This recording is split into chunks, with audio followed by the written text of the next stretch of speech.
It's genuinely good to see director Lee Tamahori getting back to his New Zealand roots with the period drama The Convert. After a series of underwhelming Hollywood blockbusters, like XXX State of the Union, Next, and Die Another Day, Tamahori trades unbridled action for colonialism and tribalism. But there's still plenty of violence and war for those who look for that from Tamahori, albeit more elegantly staged than his visceral debut film about the Māori, Once We're Warriors.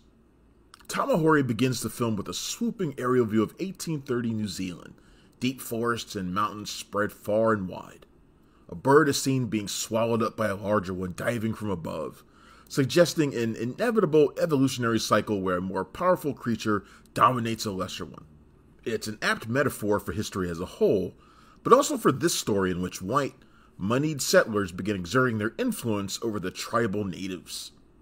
Guy Pearce plays preacher Thomas Munro, one who reads Adam Smith as a hobby, who arrives in the land to spread the good word, while avoiding conflict between the British settlers and the brutal but proud Maori tribes, and between the tribes themselves, which are always at war. Almost immediately upon arrival, he is nearly killed by a tribal chief after breaking up a bloody battle.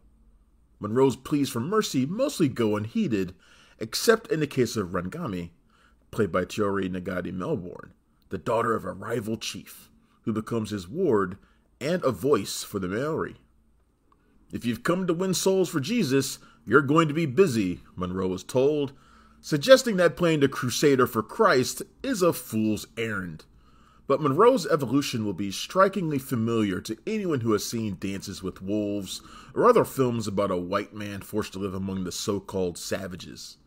As unsparing and heartless as the tribes can be, it is equaled by the sheer cruelty and racism of the white settlers towards the indigenous folk. He finds an ally in the village doctor, Charlotte, played by Jacqueline McKenzie, who speaks the native tongue and aids in Rangami's education, much to the chagrin of the locals. Gorgeous cinematography captures the natural beauty of New Zealand and the Maori culture. The deep well of history etched on the faces of the Maori men through their Tomoko facial tattoos and the fury of their war dance creates indelible, resonating images, while Michael Bennett's screenplay expertly incorporates the Maori language. The Convert is a handsomely made film, with Tamahori weaving like a pro between artistic flourishes and well-constructed fight sequences. Where The Convert struggles is the development of its characters, which leaves much to be desired. That's not a knock on the performances, which are uniformly excellent. Pearce doesn't do big blockbusters as much anymore, but he remains a strong presence, especially in smaller movies like this, where he commands so much attention.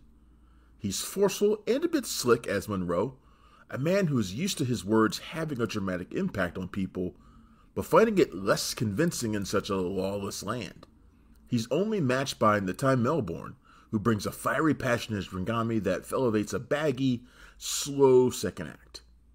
The Convert never fails to capture the majesty and ferocity of New Zealand at this moment in time, only matched by the warriors who fought to protect their way of life. Tamahori's soulless Hollywood endeavors are long in the past, and while this film is imperfect, it shows a passion that was missing for far too long. The Convert is in theaters and VOD now, and it gets a 3 out of 5. Thanks for checking out the show. If you like what we're laying down, please subscribe to our channel and click the bell to receive notifications for all of our latest stuff.